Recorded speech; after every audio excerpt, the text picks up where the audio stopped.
Hello मेरे superstar बच्चों, कैसे हैं आप सब। एक बार फिर स्वागत है आपका अपने प्यारे से यूट्यूब चैनल मोहित पांडे क्लासेस पर।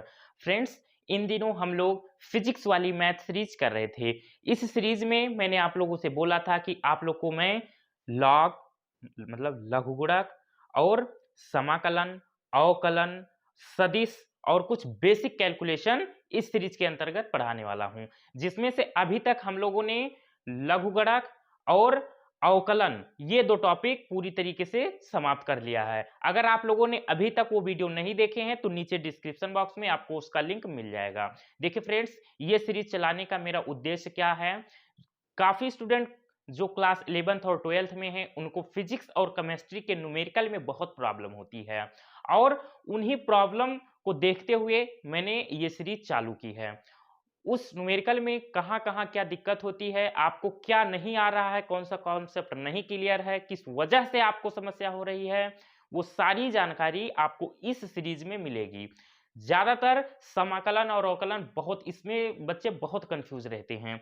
तो आप लोगों को हम इस तरीके से समाकलन और अवकलन इस सीरीज में पढ़ाने वाले हैं कि अगर आप बायोलॉजी ग्रुप से हैं तो मैथ वाले बच्चे आपके सामने घुटना टेक देंगे। कसम है गुरु घंटाल की। बस जो-जो मैं बताता हूँ आप उसको फ़ॉलो करतिए। कुछ फ़ॉर्मूले मैं बताता रहता हूँ, उसको आप लोग लर्न करिएगा भाई, ठीक है? क्योंकि अगर फ़ॉर्मूला नहीं लर्न है तो कुछ आपसे हो नहीं पाएगा। तो देखिए, आज हम लोग पढ़ेंगे समाकलन। अवकलन हम लोग पूरी तरीके से समाप्त कर चुके हैं। जिन स्टूडेंट को अवकलन बहुत बढ़िया समझ में आ गया होगा, कॉन्सेप्ट क्लियर होगा, फ़ॉर्मूला सबसे पहला नंबर तो फ़ॉर्मूला, फ़ॉर्मूला अगर लर्न होगा तो समाकलन में बस थोड़ा-सा ध्यान देना है। समाकलन, अवकलन एक प्रकार का अवकलन ही है बस। ये समझ लो कि ये करण अर्जुन है, हाँ? वो गौवा वाला मेलवा में सब हेराई गे रहा दुई समाकलन और अवकलन, ठीक है? तो देखो, समाकलन इंग्लिश में बोलते हैं इसको हम इंटीग्रेशन, ठीक है? तो समाकलन इंटीग्रेशन की थ्योरी पर क्या कहा मैंने? इंटीग्रेशन की थ्योरी पर सबसे पहले देखो काम किया था सर आइजैक न्यूटन और गॉटफ्रीड लेबनिज ने। इन दो गणितज्ञ ने सबसे पहले इस पर काम किया था, ठीक है? तो इन दोनों का नाम बहुत महान व्यक्ति हैं, इनका नाम आप लोग कहीं नोट कर लीजिएगा, ध्यान रखिएगा। अब हम लोग बात करेंगे समाकलन क्या होता है और समाकलन अवकलन में क्या संबंध है, पूरी जानकारी आप लोग को दूँगा मैं। जैसे देखो, हाँ, एक बात और जान लो कि समाकलन जो होता है वो अवकलन का व्युत्क्रम होता है, उल्टा होता है। कैसे उल्टा होता है? अभी यहां आपको क्लियर हो जाएगा। जैसे आप लोग को मैंने बोला था कि अगर कुछ दिया है आपको, जैसे साइन एक्स, इसका आपको अवकलन करना है, और कुछ ले लो 3 साइन एक्स, ठीक है? तो क्या करते थे, डी अपॉन डी एक्स, मतलब हम x के रिस्पेक्ट में इसका डिफरेंशिएशन करने वाले हैं, अवकलन करने वाले हैं। तो कैसे करते थे, ये कांस्टेंट है, इसको हम लोग करेंगे बाहर, और साइन x का हम करेंगे अवकलन। किसका करेंगे? साइन x का। तो हम फॉर्मूला जानते हैं कि साइन x का अवकलन cos x होता है, cos x होता है, ठीक है? तो देखो यहां पर आपका ध्यान होना चाहिए। तो इस तरीके से इसका 3 साइन एक्स का अवकलन आपका निकल के आया है क्या? 3 कॉस एक्स, ठीक है? अब मैंने क्या बताया अभी कि जो समाकलन होता है वो अवकलन का उल्टा होता है। मतलब हमने इसका अवकलन किया तो ये आया, अब इसी का अगर हम समाकलन कर दें, अगर इसी का जो अवकलन आया है इसी का हम अगर समाकलन कर दें, तो जो फंक्शन जिसका हमने किया था अवकलन वहीं पर फिर पहुंच जाएं हम। तो देखो पहुंचते हैं कि नहीं। 3 साइन एक्स, देखो इसको मैं क्वेश्चन लिख ही दे रहा हूं। हमें अवकलन करना था पहले किसका? 3 साइन एक्स का, इसका हमें अवकलन करना था। तो हमने ये अवकलन किया, ये आया। अब इसका हम समाकलन कर दें, ये मिल जाए, तब मतलब हमारी बात सही है कि हाँ समाकलन जो है अवकलन का उल्टा हुआ था, ठीक है? तो देखो बच्चा, हीरो हीरालाल, अब देखो 3 cos x, हम इसका समाकलन करेंगे। अभी देखो समाकलन के बारे में मैंने अभी कुछ बताया नहीं है, बट डायरेक्ट मैं इसका समाकलन करने जा रहा हूं। पूरी जानकारी अभी आपको दूंगा, समाकलन के साथ से उठाऊंगा आपको और अंत तक ले जाऊंगा। अब इसको हम समाकलन करेंगे 3 cos x, ये जो आप देख रहे हैं ना सांप फंड काढ़े बैठा है, इस समाकलन का चिन्ह है। और dx। ठीक, अब देखो इसका हम समाकलन करेंगे तो 3 कांस्टेंट है, 3 को लेंगे बाहर और समाकलन करेंगे हम cos x का। ठीक, तो अब cos x का समाकलन क्या होता है, डायरेक्ट फॉर्मूला हम जानते हैं कि cos x का समाकलन sin x होता है। क्या होता है, sin x प्लस c। तो 3 cos x का sin x हो जाएगा, sin x। ठीक है, ये आपको मिल गया। तो यही तो था, देखो यहाँ पर आ गया कि नहीं, 3 sin x का cos x, तो cos x का हमने किया तो ये आ गया। तो इस तरीके से हम बोल सकते हैं क्या कि जो समाकलन होता है वो अवकलन का उल्टा होता है। कॉन्सेप्ट क्लियर है? अब चलो, जो बात मैं आपको बताऊंगा वो सामने तुरंत प्रूव कर दूंगा भाई। ये नहीं कि हाँ बस बता के छोड़ दिया समाकलन अवकलन का उल्टा होता है, क्यों होता है ये ना बताओ तो सब बेकार है यार सब। चलो अब हम शुरुआत करते हैं एकदम शुरुआत से, समाकलन के सा से। देखो समाकलन को हम प्रदर्शित किससे करते हैं, समाकलन को हम प्रदर्शित किससे करते हैं, ये इससे, ये सिंबल है आपका समाकलन को प्रदर्शित करने का। जैसे ये आप एस देख रहे हैं, यस, बस इसी को खींच देना है। यहाँ पे पकड़ो, ऊपर खींच लो और नीचे खींच लो। ऊपर खींचोगे तो ये ऐसे हो जाएगा, नीचे भी खींचो तो ये ऐसे बन जाएगा। तो ये है आपका समाकलन का चिन्ह, बोल सकते हो आप इसको। ठीक है, कॉन्सेप्ट क्लियर? चलो अब देखो, जो समाकलन होता है वो आपका दो प्रकार का होता है, एक निश्चित समाकलन डिफिनिट इंटीग्रल और एक अनिश्चित समाकलन इनडिफिनिट इंटीग्रल। तो आज हम लोग बात करेंगे अनिश्चित समाकलन इनडिफिनिट इंटीग्रल पे। ठीक है, और निश्चित समाकलन में क्या होता है, उसमें हमें लिमिट दी हुई होती है, एक सीमा दी हुई होती है कि हाँ हमें यहां से यहां तक रहना है बस। जैसे अगर आपका इंडिफिनिट इंटीग्रल है तो उसमें ये नहीं पता हमें कहां से कहां जाना है, लेकिन डिफिनिट इंटीग्रल में, निश्चित समाकल में हमें ये पता रहता है कि हाँ हमें यहां से यहां तक। जैसे मान लो ये है आपका कोई, यहां 1 2 3 4 5 यहाँ। अब देखो अगर निश्चित समाकलन है तो अगर ऐसे ये दे हुआ है आपका एक्स स्क्वायर डी एक्स 1 2, इसको बोलते हैं लोअर लिमिट, इसको अपर लिमिट। ये हम निश्चित समाकलन की बात कर रहे हैं, डेफिनेट इंटीग्रल की। तो इसमें क्या होगा कि हमें ये बोल दिया है कि हमें 1 और 2 तक रहना है, ये इसको और बढ़ा लो 3 कर लो, मतलब 1 से लेकर के 3 तक इसके बीच में हमें रहना है। और इंडिफिनिट में कोई बाउंडेशन नहीं है, आप कहाँ हो, कहाँ से कहाँ तक कोई मतलब नहीं। ये है आपका निश्चित और अनिश्चित। ज्यादातर फिजिक्स और केमिस्ट्री के कैलकुलेशन में यही डिफिनिट इंटीग्रल ही यूज में आता है। तो आज हम अभी पढ़ेंगे इनडिफिनिट इंटीग्रल, उसके बाद में हम लोग पढ़ेंगे डिफिनिट इंटीग्रल। चलिए अब हम शुरू करते हैं क्वेश्चन फॉर्मूले और की बात करने। इतनी बेसिक जानकारी काफी है आप लोग के लिए। देखो हम लोगों ने पढ़ा था क्या क्या पढ़ा था, अवकलन। अवकलन में हमने बताया था आपको कि अगर कोई कांस्टेंट है तो उसका अवकलन हमेशा क्या होता है, 0 होता है। जैसे मैंने बोला था कि 3, इसका आप अवकलन करिए तो d/dx, इसका अवकलन आपने 0 किया था। कैसे, हमने बताया था d/dx कांस्टेंट का अवकलन 0, ये फॉर्मूला मैंने आपको बताया था। लेकिन अब समाकलन में ये नहीं है। समाकलन में क्या हो जाएगा, अगर दिया हुआ है आपका, अब फर्स्ट फार्मूला ले रहे हैं और समाकलन का, और इसी पे आपको मैं क्वेश्चन कराने जा रहा हूं। देखो अगर आपको दिया हुआ है मान लीजिए 3, और इसका बोलिए कि बोल रहा है कि क्या करिए आप, समाकलन करिए, तो हम ये सिंबल लगाएंगे और dx करेंगे। यक्स जिसके रिस्पेक्ट में आपको ये dx क्या बताता है, जैसे यहां पर dx कर रहे थे तो मतलब ये कि x के सापेक्ष हम अवकलन कर रहे हैं। यहां भी वही है कि हम फंक्शन का, जो भी फंक्शन है उसका हम x के रिस्पेक्ट में समाकलन कर रहे हैं। ठीक है, x के सापेक्ष।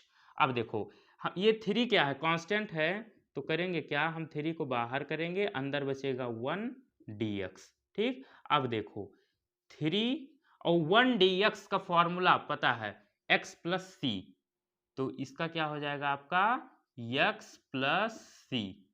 ठीक है, तो ये आपका हो गया। हाँ चलिए, अब ये आपके मन में आएगा एक क्वेश्चन कि ये सी क्या है, तो ये है आपका कांस्टेंट ऑफ इंटीग्रेशन। ठीक है, इसके बारे में अभी मैं तुरंत बस ज़्यादा से ज़्यादा 2 मिनट के बाद पूरी बढ़िया समझाऊंगा, क्योंकि अभी अगर बताऊंगा तो समझ में नहीं आएगा। जब फॉर्मूला नंबर फर्स्ट और सेकंड कर लूंगा क्वेश्चन इस पे, तब आपको क्लियर होगा ये क्या है। अभी बस इतना जान लो कि ये कांस्टेंट ऑफ इंटीग्रेशन है। ठीक है, तो ये है आपका हो गया समाकलन। अभी देखो क्वेश्चन कराने जा रहा हूं फिर से मैं आपको एक बढ़िया प्यारा सा। देखिए सर, अगर दिया हुआ है आपको 5, तो इसका अगर आपको पूछे कि समाकलन बताइए, तो आप इसको क्या करेंगे, डायरेक्ट लिख देंगे। अब मैं डायरेक्ट पे आ रहा हूं, डायरेक्ट आप लिख देंगे क्या, 5x।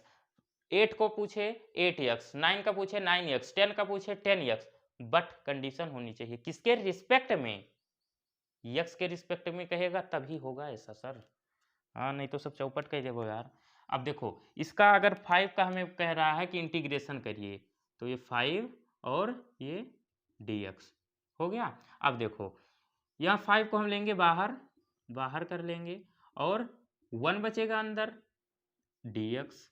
तो अब 1 dx का हम जानते हैं फॉर्मूला नंबर फर्स्ट क्या होता है, x हो जाता है, जिसके रिस्पेक्ट में करते हैं वही आ जाता है। अगर यहाँ t के रिस्पेक्ट में करते तो t हो जाता।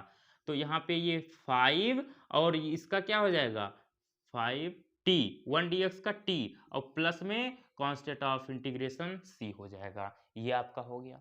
एक क्वेश्चन और आपको ले रहा हूं मैं आपके लिए बहुत बढ़िया प्यारा सा। अगर आपको बोल दे 10 dx, इसका आप बताइए इंटीग्रेशन करिए, तो क्या करेंगे, 10 को हम करेंगे बाहर, अंदर बचेगा 1 dx।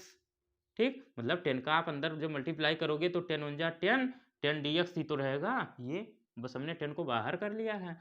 अब हम जानते हैं क्या, 1 dx का फॉर्मूला क्या होता है, x प्लस c। ये है आपका आंसर। ठीक है, अब देखो एक क्वेश्चन और है आपके लिए, इसको आप पहले करेंगे फिर मैं तो करवा ही रहा हूं। वीडियो को रोक लेंगे और आप करने की कोशिश करेंगे, अगर नहीं होगा तो फिर हम तो करवा रहे हैं उसको देख लेना। 100 को करेंगे बाहर, 100 को किया हमने बाहर, अंदर क्या बचा 1 dx, 1 dx। अब ये फॉर्मूला हम जानते हैं क्या होता है 100, अब x प्लस c हो जाएगा, क्योंकि 1 dx का फॉर्मूला x प्लस c, जिसके रिस्पेक्ट में करते हैं वो आप लिख देना वो उस वेरिएबल को और c, तो ये आपका 100x प्लस c हो जाएगा। तो अब आप डायरेक्ट बता सकते हैं, अगर लिखा हुआ है आपका 35, इसका इंटीग्रेशन क्या होगा, तो आप क्या बोल देना सर इसका इंटीग्रेशन होगा 35x प्लस c। ठीक है, और अगर पूछे 50 का समाकलन, 50 का समाकलन का होए तो आप बताई दो 50x प्लस c। 100 के समाकलन का होए 100x प्लस c। 1000 के समाकलन का होए 1000 plus c, 1000 x plus c, sorry x लगेगा उसमें। अगर पूछे 80 का समाकलन का होए तो 80x प्लस c। क्लियर है कॉन्सेप्ट। तो इस तरीके से आपका फॉर्मूला नंबर फर्स्ट ये सारे क्वेश्चन मैं करवा दिए। अब देखो, अब फॉर्मूला नंबर सेकंड की बात करेंगे। फॉर्मूला नंबर सेकंड, अगर आपको दिया हुआ है x की पावर n dx, तो इसका समाकलन होता है x की power n plus 1 upon n plus 1 plus c। अब देखो अवकलन में हमने क्या पढ़ा था, अवकलन में हमने पढ़ा था d अपॉन dx, x की power n equal to, power आगे आ जाती थी और पावर में हम एक कम कर देते थे, ये हमने पढ़ा था अवकलन में। और समाकलन में क्या होता है, ये देखो अगर दिया हुआ है आपको x की पावर 5, इसका हमें करना है समाकलन, तो करेंगे क्या, ये हम लगाएंगे चिन्ह समाकलन का, और जिसके रिस्पेक्ट में करना है, मतलब यहाँ x है ना, x का फंक्शन है तो हम x के रिस्पेक्ट में कर रहे हैं। तो अब हमें x की पावर 5 का समाकलन करना है, तो करेंगे क्या, फॉर्मूला नंबर सेकंड देखो, इक्वल टू, यहाँ नीचे देखो, देखो x लिखेंगे और n जो पावर होगी उसमें 1 ऐड कर देंगे, तो पावर कितनी है 5, तो 5 प्लस कर देंगे 1, और अपॉन में जो यहाँ पर x की पावर ऊपर दिखेगी उसी से हम डिवाइड कर देंगे, 5 + 1 से ही डिवाइड कर देंगे और c ऐड कर देंगे।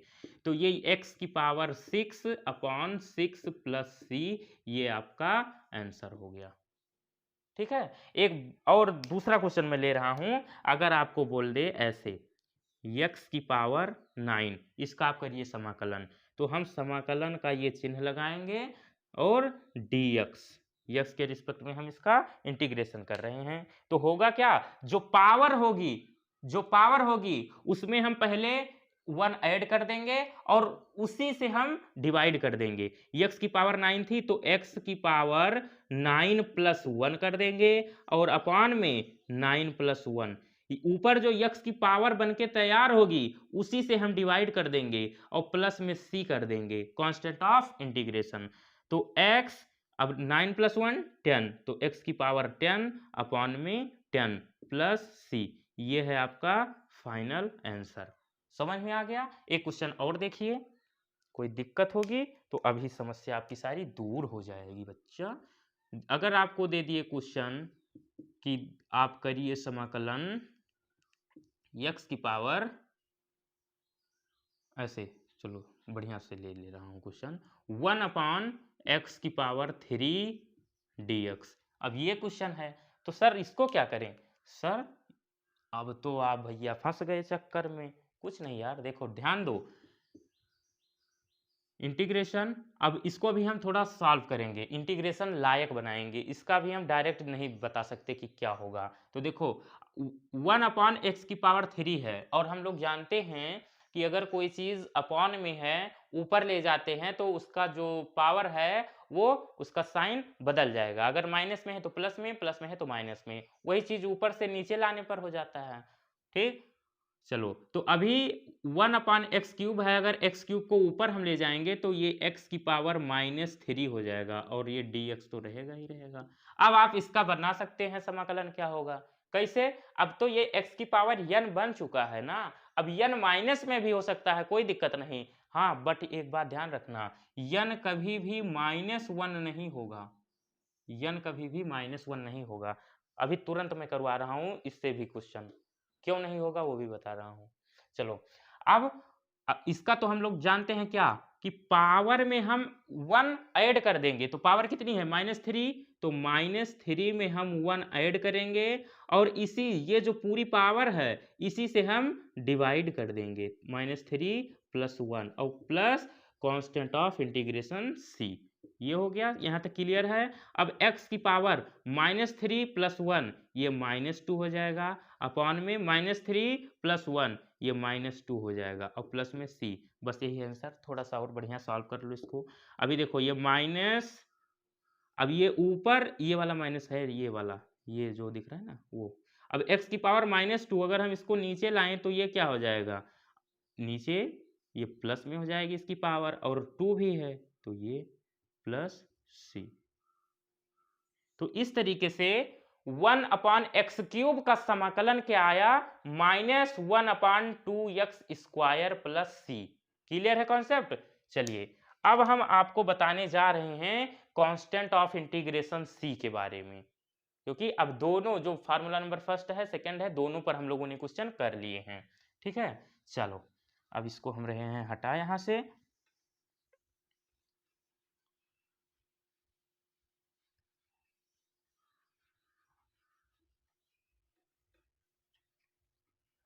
चलिए देखिए, अगर आपको कोई फंक्शन दिया हुआ है जैसे x + 7, ये दिया हुआ है, मान लो ये x² + 7, और एक फंक्शन और दिया हुआ है, इसको हम क्वेश्चन ही मान ले रहे हैं, और एक क्वेश्चन और दिया हुआ है x²। ठीक, इसका हमें अगर अवकलन पूछे तो क्या होगा, हम ऐसे तो करते हैं अवकलन d/dx, अवकलन x² + 7 का अवकलन ये होगा और d/dx x² का। देखो अब एक्स स्क्वायर का अवकलन, ये एक्स की पावर n वाला फॉर्मूला लग जाएगा। यहाँ पे क्या होता है, पावर आगे आ जाती है, पावर में 1 कम हो जाएगी, तो एक्स स्क्वायर पावर है 2 तो 2 आगे आ जाएगी, और एक्स की पावर में 1 कम कर देंगे, 2 में 1 करेंगे बचेगा 1, पावर में 1 लिखने की कोई आवश्यकता नहीं है। और प्लस ये 7, ये कांस्टेंट है, कांस्टेंट का अवकलन क्या होता है, 0 होता है।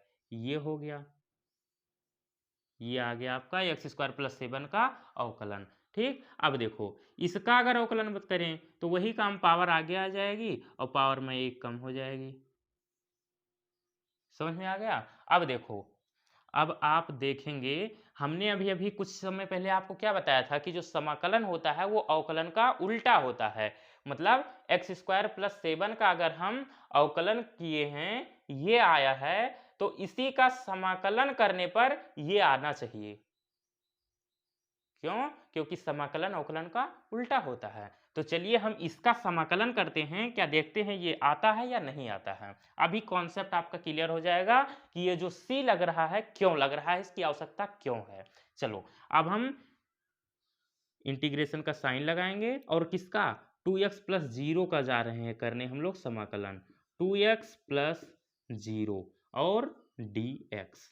ठीक है, अब देखो तो ये 2x का हम समाकलन करेंगे एक बार, तो देखो 2x का करेंगे तो 2 तो कांस्टेंट है तो 2 बाहर आ जाएगा, तो अवकलन समाकलन किसका करेंगे, x का, तो x dx हो जाएगा, और प्लस है तो प्लस, अब ये यहां इसका अलग करेंगे 0 dx। ठीक है, अब देखो 2, अब x dx, यहां पर भी x की पावर n वाला फॉर्मूला लग जाएगा। क्यों? क्योंकि x की पावर 1 है, तो पावर में 1 ऐड हो जाएगी, तो x है तो x की पावर में 1 ऐड होगा तो कितना हो जाएगा, 1 प्लस 1 2 हो जाएगा। देखो फार्मूला नंबर सेकंड, x की पावर n क्या होता है, पावर में 1 ऐड हो जाती है, और उसी पूरी पावर से x वाली जो पूरी पावर तैयार होगी उसी से डिवाइड कर देंगे, तो और अपान में n प्लस 1, मतलब n क्या था 1 में ऐड किया हमने तो हो गया 2, और फिर 2 से ही इसमें करेंगे डिवाइड।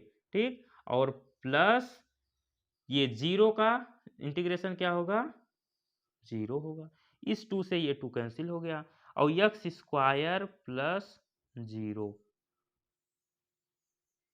ये आ गया।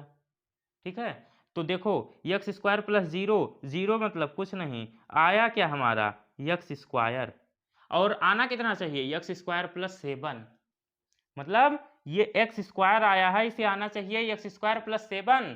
तो इसी 7 की कमी को दूर करने के लिए हम लगाते हैं constant of integration c। Concept clear हो गया। तो इसीलिए हम यहाँ पर क्या लगाते हैं, एक्स स्क्वायर प्लस सी। अब यहाँ कांस्टेंट c है, ये कुछ भी हो सकता है, 2 4 6 7 8 कुछ भी हो सकता है।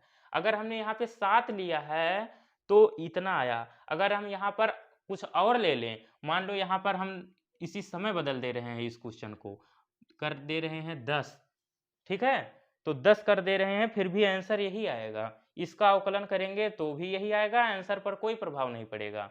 और ये क्या नाम है, इसका समाकलन करेंगे जब, फिर भी यही आएगा, एक्स स्क्वायर ही आएगा। तो इसीलिए हम कांस्टेंट ऑफ इंटीग्रेशन यूज करते हैं।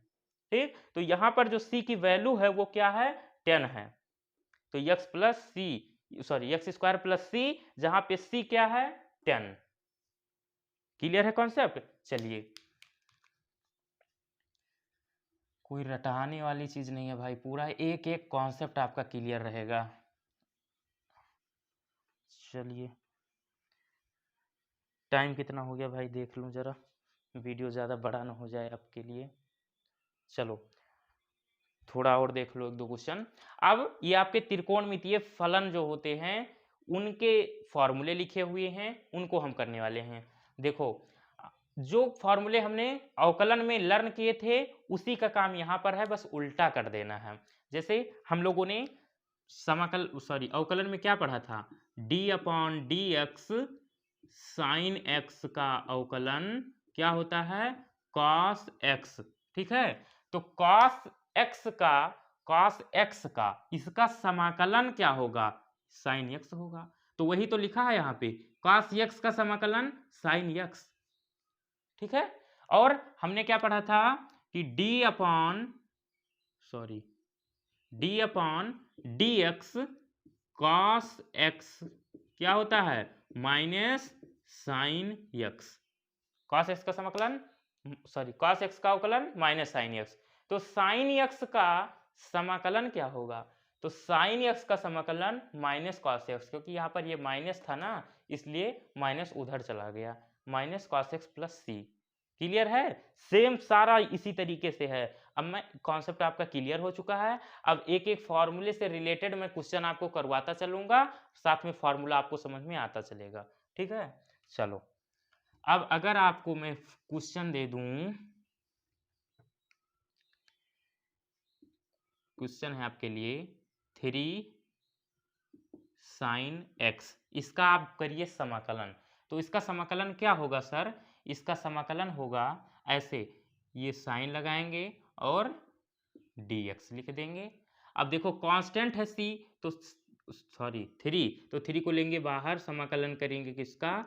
Sign x dx, sine x का समाकलन कर देंगे। और साइन x का हम लोग जानते हैं क्या होता है?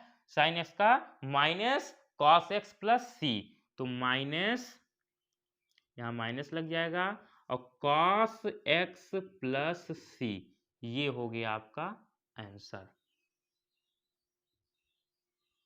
ठीक है, तो इस तरीके से आप 3 साइन एक्स का कर सकते हैं समाकलन, इस ये आएगा। अगर आपको दिया हुआ है क्वेश्चन 5 cos x dx, अब इसका क्या होगा समाकलन? तो देखो 5 कांस्टेंट है, 5 को लेंगे बाहर, समाकलन हम करेंगे cos x का, तो cos x का समाकलन होता है सर sin x, तो ये हो जाएगा 5 sin x प्लस सी। ठीक, फॉर्मूला याद है तो कुछ दिक्कत नहीं है, अगर फार्मूला नहीं याद है तो नाना प्रकार की दिक्कतें आपके सामने आएंगी, कोई कुछ कह ना पाए।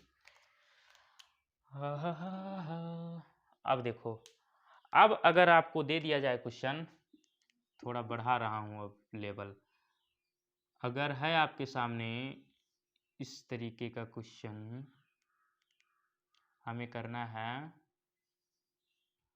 सेक square x plus 3x square dx, तो इसका हम कैसे करेंगे समाकलन? सर अब इसमें 2 फंक्शन आ चुके हैं तो कोई दिक्कत नहीं, इसका अलग कर लेंगे, इसका अलग कर लेंगे। कैसे करेंगे? सेक स्क्वायर एक्स dx, इसका अलग करेंगे समाकलन, प्लस है यहीं से हटा दो, इसको भी समाकलन का साइन दे दो, और यहाँ पे 3 है कांस्टेंट, तो 3 को बाहर, समाकलन करेंगे यहाँ पे एक्स स्क्वायर का, तो एक्स स्क्वायर dx। अब यहाँ पर एक इस प्रकार समझ लो कि इसमें 2 क्वेश्चन एक साथ अब करने हैं हमें। ठीक है, तो देखो सेक स्क्वायर एक्स dx, अब सेक स्क्वायर एक्स किसका होता है अवकलन? किसका अवकलन है sec square x? tan x का। तो और हम फार्मूला भी जानते हैं क्या, कि सेक स्क्वायर एक्स dx होता है tan x। अगर आपको ये फार्मूले नहीं लर्न है तो भी कोई दिक्कत नहीं है, अगर अवकलन वाले फार्मूले लर्न है फिर भी काम हो जाएगा उसी से, बस अंदर आपको ये देखना है कि वो किसका अवकलन है। तो सेक स्क्वायर एक्स किसका अवकलन होता है? tan x का होता है। इसी तरीके से आप बिना फार्मूला लर्न किए भी कर सकते हैं समाकलन, कोई दिक्कत नहीं होगी आपको। तो सेक स्क्वायर एक्स dx ये होता है सर tan x, और ये प्लस सेक स्क्वायर एक्स का tan x और प्लस 3 और ये एक्स स्क्वायर dx, मतलब x की पावर n वाला फॉर्मूला यहाँ पर अप्लाई होगा। क्या होता है? पावर में 1 ऐड कर देते हैं और उसी पूरी पावर से डिवाइड कर देते हैं। तो x की पावर 2 था, जब 2 में 1 ऐड करेंगे तो 3 हो जाएगा, मतलब x की पावर 3, और इसी 3 से ही डिवाइड कर देंगे और एक कांस्टेंट ऑफ इंटीग्रेशन c लगा देंगे। ठीक है, और इस 3 से इस 3 को कर देंगे बर्बाद, और बचेगा क्या हमारा? tan x plus X cube plus C. ये हो गया आपका क्वेश्चन। कितना इजी था। आप लोग अगर स्क्रीनशॉट लेना चाहें तो ले सकते हैं, फिर मैं इसको हटा करके और प्यारा सा क्वेश्चन आपके सामने प्रस्तुत करूंगा। अब मिलते मिलते हंसी बात है, एक समय आया है शहज़ादा, चलो आपके सामने एक बढ़िया खूबसूरत सा प्यारा सा क्वेश्चन मैं लेकर आ रहा हूं। अगर दे दिए आपको, इस पे करा देता हूं, 3 cosec x cot x plus 5 sec square x plus 3x cube dx, ये इसका हमें करना है समाकलन। तो देखो 1 2 3 पद हैं, इसमें तीनों का अलग अलग समाकलन कर लेंगे हम लोग। देखो अब थोड़ा कैलकुलेशन फास्ट कर रहे हैं। यहाँ पे इस वाले फर्स्ट वाले टर्म में इसमें 3 कांस्टेंट है, 3 को हम कर लेंगे बाहर, और समाकलन किसका करेंगे, cosec x cot x का, cosec x cot x, अब प्लस इसका अलग करेंगे समाकलन। और यहां भी ध्यान दो, यहां भी ध्यान दो, 5 यहां पे कांस्टेंट है तो 5 को लिख लो बाहर, और करोगे किसका समाकलन, सेक स्क्वायर एक्स का, प्लस यहां भी 3 कांस्टेंट है, 3 को बाहर, समाकलन कर देंगे हम एक्स क्यूब का, एक्स क्यूब डीएक्स। यहां पे डीएक्स सर आपने क्यों नहीं लगाया सर, ठीक है, यहां पर भी सर आपने डीएक्स नहीं लगाया सर, आप बहुत गलती कर रहे हैं सर, हो जाती है गलती भाई। चलो अब देखो, अब 3, अब आप ये बताओ कि cosec x cot x किसका होता है अवकलन, तो सर ये होता है माइनस cosec x का। अगर अवकलन याद है तो उससे भी काम हो जाएगा, अगर डायरेक्ट फार्मूला ये लर्न कर रखे हो, कहाँ गया ये वाला, फिर भी हो जाएगा काम, ठीक। तो cosec x cot x किसका अवकलन होता है, ये होता है माइनस cosec x का, तो माइनस आ जाएगा और cosec x आ जाएगा, इसका अवकलन हो चुका है, प्लस प्लस लगा देंगे, 5 को लिख देंगे। अब सेक स्क्वायर एक्स डीएक्स, मतलब हमें सेक स्क्वायर एक्स का समाकलन करना है, तो सेक स्क्वायर एक्स किसका अवकलन होता है, तो सर ये होता है अवकलन tan एक्स का। या तो आप डायरेक्ट फॉर्मूला लर्न कर लो कि सेक स्क्वायर एक्स का समाकलन होता है tan एक्स प्लस सी, क्या होता है tan एक्स, तो ये हो जाएगा tan एक्स, ठीक है। हाँ एक बात और आपके मन में आ रहा होगा कि सर tan x प्लस सी और यहाँ पे cosec x प्लस सी, तो बार बार आप c क्यों नहीं लिख रहे हैं, नहीं यार बार बार नहीं लिखा जाएगा, बस आप अगर एक क्वेश्चन दे रखा है तो लास्ट में आप c ऐड कर देना, उसी में सारे कांस्टेंट समा जाएंगे, ठीक है। तो 5 tan x हो गया, अब प्लस है तो प्लस कर लेंगे, और 3 कांस्टेंट है 3, अब x की पावर n वाला फॉर्मूला यहाँ पर अप्लाई हो जाएगा, x की पावर n वाला क्या होता है, इसको ये बहुत यार बहुत काम लगता है इसका, इसको आप ऐसे खोपड़िया में अपने सेव कर लो कि अगर x की पावर n का फॉर्म हमें दिखेगा तो हम पावर में 1 ऐड कर देंगे और उसी से हम क्या कर देंगे, डिवाइड कर देंगे। तो x की पावर n क्या है, 3 है यहाँ पे, तो 3 में 1 ऐड करेंगे 4 हो जाएगा, x की पावर 4 और 4 से ही डिवाइड कर देंगे, तो ये x की पावर 4 अपॉन में 4 और प्लस में c, ये आपका फाइनल आंसर है। कितना बढ़िया प्यारा सा क्वेश्चन है, मजा आ गया होगा आपको, हो गया, ठीक है। तो इसका अगर लेना चाहें तो स्क्रीनशॉट ले लें आप, मैं हटा रहा हूं इसको, ये लो हट गया। अब एक जल्दी से फटाफट कुछ बढ़िया बढ़िया क्वेश्चन मैं आपको करवा दे रहा हूं ताकि आपकी स्पीड हो जाए, जिसका बार बार काम लगता रहता है हमें। जैसे अगर अब कहीं भी आपको अगर कोई भी कांस्टेंट दिखेगा, जैसे 5 हुआ, 8 हुआ, 10 हुआ, 15 हुआ, इसका समाकलन अगर आपसे बोलेगा तो क्या करना, जिसके रिस्पेक्ट में बोलेगा उसको बस आप ऐड कर देना, मतलब x के रिस्पेक्ट में इसका समाकलन करिए, ठीक है।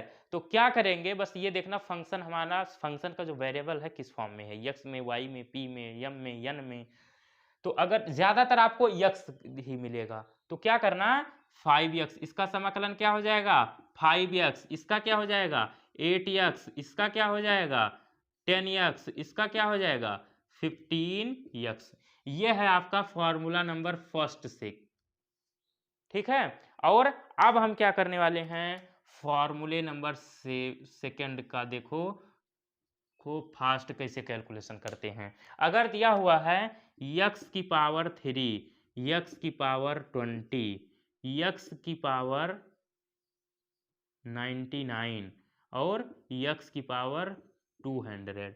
तो इसका समाकलन कैसे करेंगे? इसका समाकलन हम ऐसे करेंगे सर कि जो भी पावर रहेगी उसमें आप 1 ऐड कर देंगे और उसी से डिवाइड कर देंगे। यहाँ पे x की पावर 3 थी तो 1 ऐड करेंगे 4 हो जाएगा, 4 से ही डिवाइड कर देंगे। यहाँ पे देखिए x की पावर 20 थी, x की पावर 20 में 1 ऐड करेंगे तो 21/21 हो जाएगा। x की पावर में 1 ऐड करेंगे 100 हो जाएगा और 100 से ही डिवाइड कर देंगे। x की पावर 200 में 1 ऐड करेंगे 201 हो जाएगा, 201 से ही डिवाइड कर देंगे। ये आपका देखो समाकलन हो गया। ठीक है, तो ये दो जो क्वेश्चन मैंने कराए हैं दो टाइप के, ये फर्स्ट और सेकंड, ये तो अब आप डायरेक्ट कर देना, बार बार फॉर्मूला यूज करने की कोई आवश्यकता नहीं है। क्लियर है कॉन्सेप्ट? तो इसका भी अगर लेना चाहें तो स्क्रीनशॉट ले सकते हैं। और अब मैं साइड हो रहा हूं, हो गया। चलिए, तो फ्रेंड्स आज का ये वीडियो हम लोग यहीं पर समाप्त करते हैं क्योंकि आधे घंटे से ज्यादा हो चुका है वीडियो। अब आगे के क्वेश्चन अभी इसी टॉपिक समाकलन से ही मैं और क्वेश्चन करवाने वाला हूं जो कि नेक्स्ट वीडियो में। तो हम लोग मिलेंगे एक नए वीडियो में, तब तक के लिए बाय बाय, सी यू।